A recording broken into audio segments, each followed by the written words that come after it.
여당 후원금이 갑자기 5배가 늘었다? 이게 한동훈 효과일까? 그러니까 정당 후원금이잖아요. 당으로 들어오는 후원금. 요 얘기인데 일단 화면 좀 보겠습니다. 어제 한동훈 비대위원장이 이 취임사를 할 때 여러 가지 인용을 했어요. 과거에 유명한 분들의 말들을 인용했는데 특히 서태지와 아이들의 그 노래를 인용을 했거든요. 이른바 이제 환상 속의 그대 요런 제목의 노래였는데 이게 90년대 굉장히 인기 있었던 노래잖아요. 근데 그 노래 대목에 이게 나와요. 제가 노래를 직접 할 수는 없어서 그냥 읽어드리겠습니다. 바로 지금이 그대에게 유일한 순간이며 바로 여기가 단지 그대에게 유일한 장소이다. 요 노래 좋아하시는 분들은 아마 그 리듬이 떠오르실 거예요. 여기 어떤 리듬으로 요 가사 대목이 나왔는지. 그런데 한동훈 비대위원장이 어제 이런 얘기를 인용했어요. 그 앞부분 하얀 글자는 뭐 그냥 지나가고요.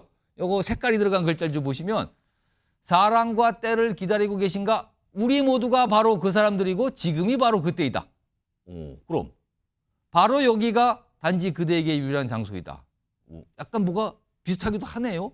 그래서 지금 하루가 지나 오늘 이거 인용한 거 아닙니까? 막 이런 얘기까지 나왔거든요. 자, 그런데 오늘 마침 조정훈 의원이 최근에 한동훈 비대위원장 관련해서 최근에 여러 가지 얘기 좀 많이 꺼내놨던 인사 중에 한 분인데 서태지와 아이들 얘기 좀 합니다. 들어보시죠. 아주 오래전에 한 장관하고 그 한 위원장하고 그 식사 자리를 했을 때 서로 이제 그 구의학번으로서 네. 학생 운동이 끝물, 그다음에 새로운 시대의 시작, 그 상징은 서태지였다. 서태지와 아이들의 메시지는 나는 나다. 네. 나는 나의 길을 간다거든요. 예. 그걸 인정해 달라. 내 색깔, 내 모습 꾸미지 않겠다. 네. 있는 그대로 받아달라. 저는 한동훈 장관의 모습이 여의도 문법, 여의도 사투리 쓰지 않겠다. 예. 해도 안 된다. 네. 난 내 길 가겠다. 좀 멋있다고 생각합니다. 한동훈 비대위원장이 1970년대생 그리고 조정우 의원도 역시 비슷한 또래예요. 김영남 전 최고위원. 김영남 전 최고위원은 X세대신가요? 뭐라고 불러야 됩니까? 세대. 저도 X세대죠. 좀 X세대니까 서태지와 아이들 노래 아시죠, 잘? 알죠. 예. 근데 그럼 한동훈 비대위원장이 유독 서태지와 아이들 요 가사를 인용했다고 오늘 해석이 되거든요. 왜 그랬다고 보십니까? 아마도 한동훈 비대위원장이 아마 대학 학번이 92학번쯤 되는 거로 알고 있어요. 예. 그러니까 본인이 대학을 막 들어갈 무렵쯤 유행했던 노래 아닌가요? 저 노래가? 서태지와 아이들이 그때 등장했죠. 그러니까요. 92년에. 네. 예. 그러니까 아마 본인도 많이 좋아했던 노래 가사를 좀 인용한 것으로 보여요. 그리고 이게 연설문을 쓰다 보면 좀 예. 운율이 있어야 연설문이 훌륭하다는 평가를 받거든요. 그러니까 약간의 반복과 운율이 맞아야 이 훌륭한 연설문도 평가받는데 운율이 잘 맞는 거에 대표적인 게 노래 가사입니다, 사실은. 그러다 보니까 노래 가사를 염두에 두고 연설문을 쓰면 특히 본인이 강조하고자 하는 임팩트를 주고 싶은 부분에 있어서는 노래 가사처럼 쓰면 연설문이 잘 나올 수가 있거든요.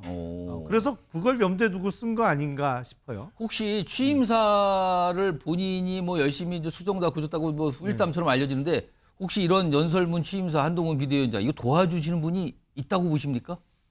도와주는 사람이 있을 수도 있는데요. 사실은 저도 그 전에 원내 대변인 할 때 논평을 주로 제가 직접 썼거든요. 예. 그래서 이게 본인이 조금 쓰기를 좋아하는 사람은 남이 써온 글 갖고 읽기가 참 불편합니다. 사실 다른 사람이 쓰는 거면 남의 언어가 되는 거니까 본인이 쓰는 표현도 있어야 그리고 되는데. 마음에 안 들거든요. 대부분의 경우에. 그러다 보니까 그냥 본인이 직접 쓰는 경우가 많이 생기는데 예. 한동훈 위원장도 본인 얘기대로 아마 본인이 쓰지 않았을까 싶어요. 왜냐하면 주로 저런 거 연설문 담당하는 사람이 써오면 거의 천편일률적인 그 연설문이 나와요. 그냥 항상 우리가 듣던 얘기 거기에 뭐 한자 성어 정도 그때 첨부하는 수준의 연설문이 나오는데 어제 수락연설을 보면 좀 독특해요. 연설문의 그 형식이나 내용이 조금 독특하거든요. 그래서 이건 누구한테 맡긴 게 아니고 본인이 직접 쓰지 않았을까 예. 싶습니다. 어제 그러니까 생중계로 보신 분도 계시고 아니면 뉴스를 통해서 한동훈 장관의 취임사를 들으신 분도 계지만 많은 분들 중에서 이런 표현 하신 분들이 있어요. 말의 RPG가 엄청나다. 막 속도가 빠르다. 그리고 또 RPG라고 또 비유하신 분들이 있습니다. RPG가 RPM이죠. RPM. RPG가 RPG는 그 폭탄 RPM입니다. 바로 잡겠습니다. 굉장히 속도가 빨랐다. 그렇게 비유하신 분도 계시더군요. 자, 이런 가운데 어제부터 한동훈 장관 관련해서 민주당에서는요. 아니 취임사하면서 왜 민주당만 뭐라 그런 소리가 많습니까? 이게 민주당에서 나온 반응이었고요. 그리고 오늘 하루가 지난 오늘도 여당 일각에서도 조금 반성이나 이런 건 좀 부족했던 거 아닌가? 약간 이런 시각도 좀 나왔거든요. 요런 내용들이 있는데 요 내용이 있는데 요거는 김종욱 전 행정관께 제가 좀 드릴게요.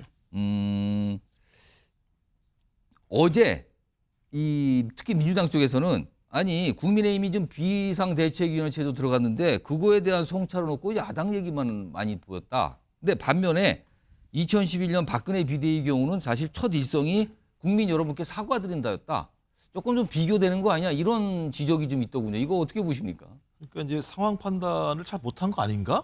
이런 생각이 많이 드는 거예요. 저는 그래서 그 취임 내용을 읽으면서 이거 민주당에 있는 원칙과 상식 대표님께서 말씀하시나? 이런 느낌이 들 때가 있었어요. 그러니까 비대위가 만들어진 이유가 뭡니까? 강서구청장 선거에서 완패하고 난 다음에 김기현 체제를 혁신해야겠다. 이래야지만 국민의힘이 내년 총선에서 의미 있는 역할을 할 수 있을 거라는 생각이 들어서 혁신회가 실패했잖아요. 그래서 등장한 거라면 전 적어도 핵심적으로 국민의힘이 어떻게 변해야 될 것인가라는 내용이 중심적이어야 되는 것이고 소위 국민에게 이렇게 많은 어떤 비판을 받고 있는 것에 대해서 죄송하다고 사죄를 하는 것이 원칙인데 거기 제가 볼 때는 증오와 공격으로 가득 찬 글 내용이에요. 민주당 입장에서는 그렇게 들으셨습니까? 내용이 그런 거 아니겠습니까? 이재명 당대표에 대한 공격. 그리고 주로 예를 들면 민주당에 대한 공격. 거기다 또 제가 대통령께서 공산 전체주의라는 단어를 만들어냈다고 해서 그걸 따라가면서 개딸 전체주의라는 얘기를 만들어내는 개딸 전체주의. 이게 제가 볼 때 비대위원장의 품격에 맞는 용어인지 전 이 정도 상황이라면 그냥 비대위원장은 민주당을 공격하는 역할을 맡은 수장이라는 것밖에 안 되는 상황이잖아요. 그 클린턴 대통령이 한 얘기가 있습니다. 그 본인이 성공한 카피가 그런 거 아닙니까? 바보야 문제는 경제야. 제가 볼 땐 바보야 문제는 대통령이야.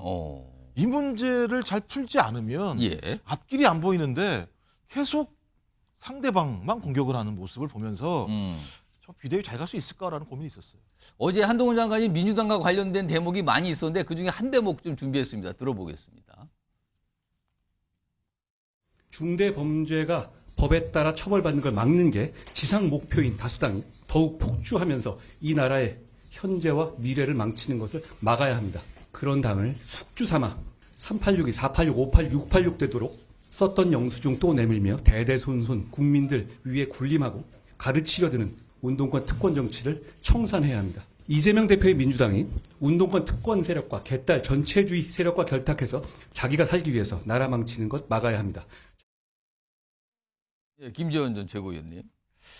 근데 이제 비대위가 출범한 것이 과거에 박근혜 비대위 때는 이른바 디도스 사건으로 그 비대위가 출범을 했어요. 그러니까 뭐 그때 당시에는 선관위에 들어가서 젊은 층이 투표하지 못하게 하겠다는 그런 황당한 그 일을 벌인 이후로 이제 당이 비대위를 출범시켰기 때문에 사죄를 하는 건 당연했고 지금은 어떻게 보면 강서구청장 보궐선거 이후에 여당 내에서 특히 서울 수도권에는 뭐 참패한다를 넘어서서 거의 뭐 몇 석 건지지 못한다 이런 이야기까지 막 폭주했지 않습니까? 그래서 일종의 말하자면 자신이 이 구원투수를 넘어서서 거의 이 당을 구원하러 온 이 저 최후의 마지막 그 남은 장수처럼 스스로 각오를 다지는 자리거든요. 그 자리가. 그런데 강하게 보여야죠. 지도력에 대해서 강하게 보이고 여기서 뭐 사과를 함으로써 국민들의 공정을 불러일으키는 것보다는 내가 모든 걸 책임지겠다. 나는 지역구에도 출마하지 않고 비례대표에도 출마하지 않는다. 내가 이 선거에서 승리하겠다. 예. 승리해서 그 과실은 내가 따먹지 않겠다. 예. 이런 그 어떤 지지자들 또는 국민들께 보여주는 저 모습은 사실은 근자에 보기 드문 굉장한 그 용기 있는 행동이었다고 생각을 합니다. 예. 그리고 사실 선거에서 한쪽이 이렇게 무너지는 모습을 보이면요, 예. 그 선거는 지게 되거든요. 그런데 한동훈 장관이 저런 모습을 보인 것은 꽤 많은 분들에게 예. 그 국민의힘이 다시 여당으로서의 위치를 점할 수 있겠구나라는 또 그런 용기를 또 심어줬다. 저는 그런 측면에서는 꼭 필요한 요 반응이었다고 주제가 봅니다. 살짝 토론 분위 가서 지금 패널 분들이 막 발언권 신청을 막 계속 저한테 하고 계시거든요. 그러면은 제가 순서상 한민수 대변인, 김용남 전 의원님께 제가 1분씩 드릴게요. 지금 뭐 서로 반론을 하겠다, 나는 다른 이유다 계속 표시하고 계세요. 한민수 대변인 먼저 하시죠. 근데 왜 지금 국민의힘의 집권당인데 비대위가 출범했습니까? 본질을 보셔야죠. 1년 7개월 윤석열 대통령 집권 기간에 지도체제가 여당의 지도체제가 5번이 바뀌었습니다. 비대위원장이 3번째입니다. 예. 그러면 1년 7개월 동안 국정의 난맥상에다가 우리 국민들 지금 민생구에 허덕거리고 있습니다. 고난한 삶을 이끌고 있는데 예. 명색이 집권당 대표가 들었으면 사과하는 게 맞습니다. 음. 그리고 이게 지금 정상적인 무슨 선거 절차로 뽑힌 비대위원장도 아니잖아요. 비상한 시기에 집권당이 엉망진창이 돼서 왔으면 국민들 안 봅니까? 본인들 지지층만 보십니까? 정치를 그렇게 해가지고 이른바 국민의힘의 합리적인 분들이 기대하고 있는 중수청, 중도와 수도권과 청년들 민심을 담아낼 수 있겠습니까? 저는 한동훈 위원장 이번 취임은 축하드립니다만 예. 취임사나 특히 오늘 또 민주당을 공격하고 하는 모습들은 저거는 글쎄요. 많은 국민들이 요구하는 대통령과 달라져야 된다. 이제는 정말 제대로 된 여당이 들어서야 된다. 여당 지도부가 들어서야 된다. 이런 비판에 전혀 호응하지 못한 많은 분들을 실망시키고 오로지 지금도 똘똘 뭉쳐있는 예. 본인 지지층만 본 발언들이다. 매우 부적절하다고 봅니다. 예, 김용남 전 의원. 그러니까 한동훈 비상대책위원회 위원장이잖아요. 근데 국민의힘이 왜 비상이 걸렸느냐? 그게 국민들께서 더불어민주당이나 이재명 대표의 문제점을 몰라서 국민의힘이 비상 상황인 게 아니거든요. 많은 국민들은 지금 이재명 대표가 안고 있는 사법 리스크나 더불어민주당이 소위 패권주의에 휩싸여 있는 거는 잘 알고 계십니다. 다만 국민의힘이 지금 위기인 것은 집권 여당으로서 제 역할을 해왔느냐, 이 부분 때문에 지금 내년 총선에 빨간불이 켜진 것이기 때문에 예. 기존과 같이 비대위원장으로서 야당을 공격하는 말씀은 조금 줄이시고 앞으로 국민의힘이 어떻게 할 것이냐, 예. 어떻게 나아질 것이냐, 이 부분을 좀 많이 말씀하시는 게 좋지 않을까 싶습니다. 자, 지금 뭐 내부 의견 보니까 뭐 서로 이제 약간 토론처럼 진행이 됐는데 이런 상황에서요. 아까 이번 이슈의 원래 제목이 있었잖아요. 무슨 후원금 얘기 나왔는데 화면 좀 보겠습니다. 국민의힘에서 오늘 이거를 밝혔어요. 약간 분위기는 약간 자랑하는 듯한 분위기로 이걸 밝혔는데 국민의힘이 엿새 만에 쏟아진 국민 후원금, 그러니까 정당 후원금을 말하는 건데 자, 앞서서 비교를 해봤는데 12월 1일부터 20일까지 그러니까 한동훈 비대위원장이라는 이 모습이 구체적으로 얘기되기 전을 말하는 거예요. 이 20일 동안은 당에 9천만 원 정도 들어왔대요. 근데 한동훈 비대위원장 지명 얘기가 가시화되는 게 22일서부터 26일 취임까지 쭉 왔잖아요. 요 엿새 동안은 1억 4천만 원이 들어왔답니다. 그러니까 하루 평균을 따지면 5배가 늘었다는 거예요. 그러니까 갑자기 정당 후원금이 크게 늘었는데 그 후원금을 보내신 분들이 이렇게 또 메시지를 남겼답니다. 한동훈 응원해, 한동훈 힘내라 등등등. 응원 메시지군요. 이런 분위기가 있다고 오늘 국민의힘 사무처가 약간 자랑 삼아서 얘기를 꺼냈어요. 이런 분위기가 있다. 아무래도 여당 지지자분들이 이렇게 후원금을 보낸 걸로 추정이 되죠. 이런 분위기가 하나가 있고요. 오늘 또 한편에서는요. 민주당에서 어떤 분위기인데 한동훈 장관 고발하겠다고 나왔어요. 고발하겠다고요. 자, 오늘 그 회견을 통해서 나왔는데 들어보겠습니다. 피고발인 한동훈이 국회 본회의에서 피의 사실을 공표한 것은 상대당 정치인에 대한 겁박이며 모욕 주기로 더불어민주당 국회의원들을 부도덕한 정치인으로 낙인 찍어 정치적 이익을 취하려 한 것입니다. 검찰 권력을 이용한 야당 정치 탄압이 아닙니까? 자, 지금 이 양희원 의원이 이제 대표로 뭐 고발하겠다고 하는데 민주당에서 문제 삼고 있는 부분, 고발을 하겠다고 이유로 밝힌 부분이 한동훈 장관이 국회에 출석해서 이 체포동의안 관련 설명을 하잖아요. 그때 이런 얘기들을 꺼내는데 이게 문제라고 좀 지적을 하고 있거든요. 그럼 당시 두 가지 건이 있어요. 두 건이. 그 내용 좀 들어보겠습니다. 이러한 갖가지 사법 방해 행위들의 최대 수혜자는 이재명 의원이었습니다. 한 번은 우연일 수 있지만 이재명 의원 범죄 혐의들은 동일한 범행과 동일한 사법 방해 행태가 반복되고 있습니다. 돈을 받으면서 저번에 주셨는데 뭘 또 주냐? 저번에 그거 제가 잘 쓰고 있는데 라고 말하는 노웅래 의원의 목소리, 돈봉투 부스럭거리는 소리까지도 그대로 녹음되어 있습니다. 자, 저 대목들을 좀 문제 삼았군요, 민주당. 그러니까 오늘 민주당에서는 고발하겠습니다. 이렇게 나온 거고요. 국민의힘에서는 이것 보세요. 후원금이 이렇게 많이 들어오는데 이게 한동훈 비대위원장 때문인 것 같아요. 이렇게 나온 겁니다. 오늘 반응들이. 먼저 김종욱 전 행정관. 네. 후원금 많이 들어오는 거 살짝 민주당으로서 긴장되십니까? 아니요. 안 됩니까? 저건 좀 쪼잔해요. 뭐 이걸 가지고 예를 들면 쪼잔하다고요? 그렇죠. 그러니까 후원금이 좀 더 들어왔어요. 예. 이게 예를 들면 한동훈 비대위원장의 능력과 무슨 상관이 있는 겁니까? 오. 앞으로 지켜봐야 되는 거죠. 예.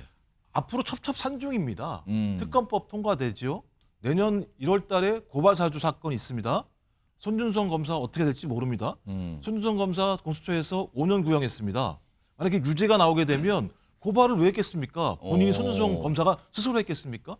사주한 본체가 있겠죠. 그 문제가 발생했을 때 한동훈 비대위원장은 어떤 얘기를 할 것인가? 저는 산도 첩첩인데 산 사이에 엄청난 강인들이 놓여 있어요. 산도 있고 강도 있다. 그러니까 저는 앞으로 갈 길이 바쁘기 때문에 후원금 좀 더 들어왔다고 강조하실 문제가 아니고요. 대비를 잘하시는 게 중요하다는 생각이 들고 아마 그 양희원영 의원이 이게 피의사실 공포 얘기한 게 좀 늦다는 생각은 들어요. 그때 하셔야 되는 거라 생각이 드는데 예. 아마 한 이유 중에 하나는 그럴 겁니다. 예를 들면 한동훈 그 당시 법무부 장관은 부스럭 소리를 듣고 돈봉투임을 감지한 거 아니겠습니까? 근데 눈으로 봤던 명품 가방에 대해서는 잘 모르겠다고 말씀하시잖아요. 그러니까 이걸 저는 인용한 거라고 생각이 들어요. 부탁인데 예. 청력만 활용하지 마십시오. 시력도 활용하십시오. 이런 말씀을 드리고 싶습니다. 아유, 청력 시력 얘기까지. 자, 김지원 전 최고위원. 이거 통상 뭐 연말이면 이렇게 정당 후원금이 많이 들어옵니까? 이거 어떻게 봐야 됩니까? 근데 이제 개인 후원금은 지금 선거에 나오고 예. 또 개인들에게 뭐 지인들이고 이렇게 후원금을 많이 보내는데 정당 후원금은 사실 연말이라고 해서 특별히 많이 들어온다고 뭐 지금까지 저는 당 지도부에 있으면서도 그런 보고를 받은 적이 없거든요. 예. 아마 이것은 아무래도 한동훈 비대위원장에게 기대하는 바가 크다고 뭐 그렇게 아무래도 보여지죠. 국민의힘 지지자분들이시겠죠. 또 뭐 어떤 경우에는 입당을 많이 하는 경우도 있어요. 오. 입당을 하면서 당비를 내는 것 자체가 당에 대한 지지이기 때문에요. 그래서 그것을 가지고 연말이면 뭐 특별히 한동훈 비대위원장 때문이 아니다. 뭐 그렇게 이야기할 필요는 없고 저는 한동훈 비대위원장의 취임과 함께 좀 더 당원들이 기대하는 바가 지금 여러 가지로 표출이 되고 있는 것 아닌가 생각하고요. 양이원영 의원 이분이 이제 고발한 내용이 국회에서 피의 사실을 공표했다는 것인데 국회의원들에게 이런 이재명 대표가 이런 식으로 사법 방해 행위를 하고 뭐 예를 들어 진술을 조작하게 하고 한 내용을 정확하게 알려야 비로소 체포 구속 동의안에 대해서 찬성을 할 것인지 반대할 것인지 판단할 것 아닙니까? 그것을 알려줘야 되는데 그것을 알려줬다고 해서 피의사실 공표행위라고 하면 이것은 또 이제 형법에 나오는 정당행위, 업무상 정당행위라는 게 있거든요. 법무장관이 업무를 수행하기 위해서 정당한 내용으로 피의사실을 알려줄 수밖에 없는 상황이 된 거죠. 그것을 알려주지 않으면 직무유기가 되겠죠. 그런데 왜 그러면 양이원영 의원이 지금 와서 고발을 하는가?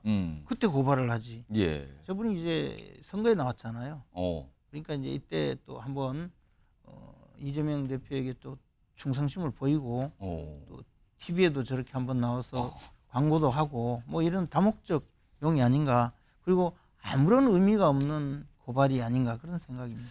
한동훈 비대위원장을 보는 아주 극명한 시각 차이인 거죠. 지금 사실은요. 그러니까 여당의 지지자들과 민주당과 뭐 차이를 보이는 걸 뭐 단적으로 보여주는 사례가 오늘 동시에 나온 거 아닌가 싶습니다.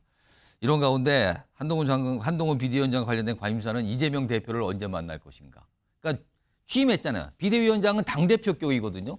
그러니까 경쟁 정당의 당대표인 이재명 대표를 만나긴 만날 건데 언제 만나는가? 그럼 만나면 어떤 모습일까? 어떤 대화가 올까? 뭐 이런 거거든요.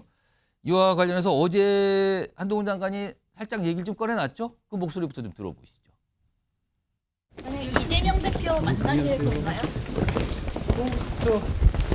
야당 대표 당연히 찾아뵙고 인사드려야죠.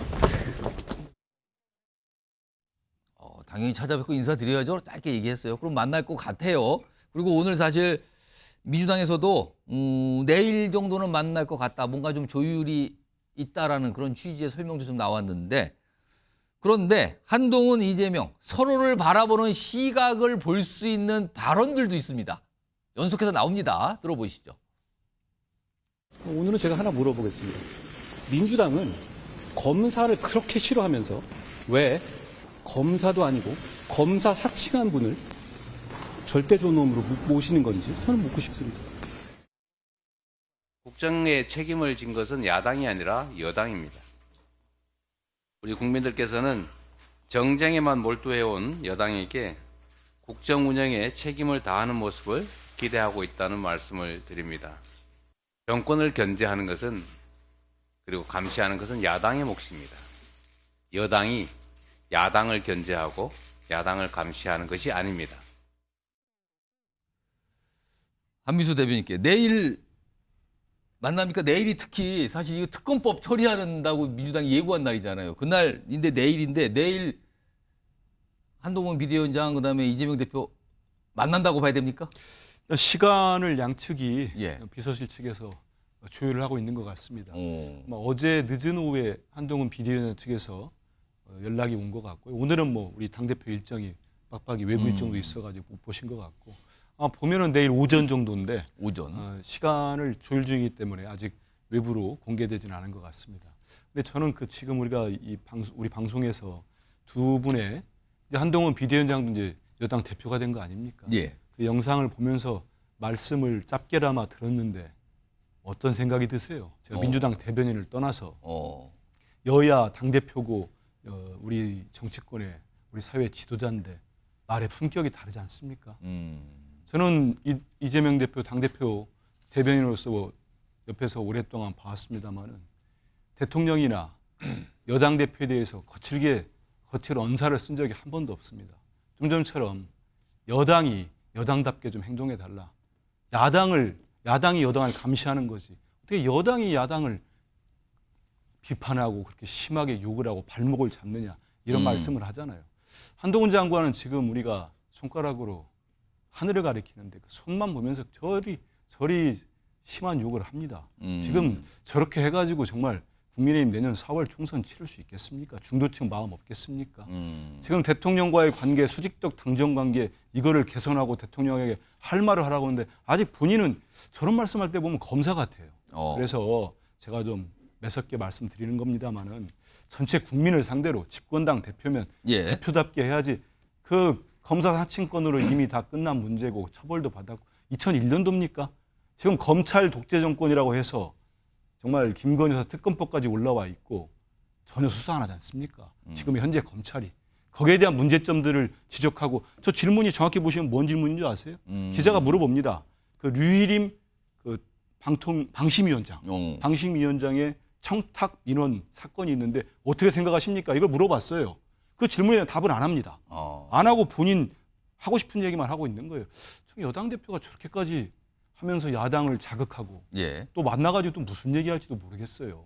그냥 관례적으로 좋은 얼굴로 인사할지 모르겠습니다만 여당이 야당 도움 없이 지금 특히 여소야대인데 예. 법 하나 통과시키기도 어렵고 그렇지 않습니까? 하면 협치의 대상 이렇게 봐야지 야당 대표에 대해서 저런 험한 얘기만 하면은 그때 정치가 정상화될 수 있겠습니까? 알겠습니다. 내일 일단 오전쯤으로 만나는 걸로 일단 예상은 되는 거네요. 김지원 전 최고위원, 예, 말씀하시죠. 아니 근데 이제 제가 좀 웃을 뻔했는데 예, 이재명 대표께서 품격 있는 말씀을 늘 하셨다고 하니까 예. 제가 그 오, 형수님께 쌍욕하던 생각이 들어서 예, 예. 예, 그리고 지금 이재명 대표가 계속 보여주고 있는 모습에 사실 민주당 내에서 보여주는 건 아직도 뭐 개딸이니 뭐 친명이니 비명이니 하면서 비명 소리만 나지 그 내부에 저 리더십을 발휘한다고 저는 생각하지 않거든요. 다만 이제 한동훈 비대위원장이 그동안에 국회에서 계속 그 이재명 대표 체포동의안에 대해서 설명을 하다가 보니 이재명 대표의 그 여러 가지 범죄 사실을 많이 국회에서 언급을 했잖아요. 그러다 보니 이 연장선에서 조금 더 그런 이야기가 좀 더 주목을 받는 것 아닌가. 그러나 여당 대표로서 야당 대표를 만나면 당대당의 대표로서 만나겠죠. 예. 그때는 뭐 체포하러 가는 건 아니니까 마음이야 참 또 생각이 다를 수도 있지만 예. 그때는 정말 이 정치력을 보여 주는 것이 맞죠. 근데 지금까지 그 이재명 대표가 또는 민주당이 보여준 지금 방금도 말씀하시잖아요. 뭐 검사 독재 정권이니 계속 이야기하면서 나오는 일 그리고 김건희 여사 무슨 저 특검법 같은 것은요. 사실 그 내용을 보면 그 도저히 그 수긍할 수 없는 그런 내용으로 가득 차 있어요.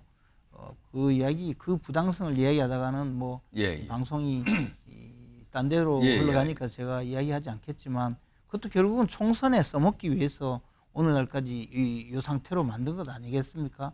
그러다 보니 당 대표로서는 당연히 그런 모든 것에 대해서 국민들께 납득할 수 있게 설명하는 그런 내용으로 비교를 한 거죠. 그러면서 이제 검사를 사칭한 대표를 모시는 분이라고 좀 한 것이 민주당을 자극한 것 같은데 사실은 맞잖아요. 검사 사칭하다가 교도소 갔다 오신 건 맞잖아요. 알겠습니다. 아, 이거 긴장들이 싹 지금 흐르고 있어요. 지금 말씀하시는 반박을 가운데. 할까요? 네, 알겠습니다. 이런 가운데 이제 한동훈 장관 여러 가지 과제가 있는데 일단 임명을 해야 되는 자리들이 남아 있어요. 지금 비대위원들도 정해야 되고 그다음에 공관위원장 이거 중요한 자리잖아요. 이것도 정해야 되는데 어제는 일단 이 비대위원장 비서실장을 정했는데 화면 좀 보실까요? 많은 분들이 좀 생소하실 수도 있어요. 김영동 의원인데요. 지금 75년생이니까 역시 이제 90년대 학번 뭐 이렇게 볼 수 있죠. 그리고 사법연수니까 좀 이 사시 통과했고요. 변호사입니다. 그리고 약간 좀 눈길 잡는 건 이준석 지도부 당시 수석대변인을 거쳤다는 거예요. 근데 보니까 이 70년대생이다. 그다음에 이제 법조인이에요. 근데 여기서 법조인 얘기가 나왔는데 이렇게 또 법조인을 비서실장으로 뽑으니까 또 나오는 얘기가 공관위원장도 이거 혹시 법조인 아니면 뭐 검사 출신에서 오는 거 아닙니까? 뭐 이런 얘기들이 정치권에 있는데 이와 관련돼서 또 한마디 하신 분이 있습니다. 들어보겠습니다. 중요한 요건이다. 검사는 안 되고요. 아니 비대위원장도 검사인데 공관위원장까지 검사 출신이 되면 가급적 뭐 아무튼 법조계는 안 했으면 좋겠어요. 김영남 전 의원님, 만약에 공관위원장도 검사 출신이나 법조인을 임명하게 되면 또 뭐 여러 가지 또 얘기가 나오겠습니까 이거? 제가 오늘 낮에 개인 택시 하는 사장님들하고 커피 한 잔 마시면서 이런저런 얘기를 했는데요. 그 정치적인 편향성이 없는 분들인데 이 야당이 그동안 주장해 왔던 소위 검찰공화국 프레임에 국민의힘이 꽤 많이 깊숙이 빠져 있구나 이런 생각이 오늘 들었거든요. 만나면서 그런 얘기들을 하시더군요. 그러니까 뭐 쉽게 말씀드리면 그 지금 국민의힘 쪽은 왜 다 검사 출신들이 다 하냐 이런 거거든요. 그래서 아무리 훌륭한 분이 계시더라도 공관위원장만은 조금 검사 출신이 아닌 분이 오시는 게 검사 출신이나 법조인 좀 아니었으면 좋지 않을까. 왜냐하면 검사 출신의 오. 대통령, 검사 출신의 지금 비대위원장이기 때문에 공관위원장까지 검사 출신이 오시면 정말로 오. 이 프레임 속에 그냥 다 빠지지 않을까 싶어요. 민주당이 또 가만히 있지 않겠다 막 이런 걸 또 걱정하시는 것 같습니다. 이것도 지켜봐야 됩니다. 아직 임명에 대한 자리들이 많이 남아 있어요. 아직은 이루어지지 않고 있기 때문에 이번 주 아니면 주를 넘길 수도 있다는 얘기가 좀 나옵니다. 자, 여당과 관련된 주제 이모저모 조목조목 좀 전해드렸고요.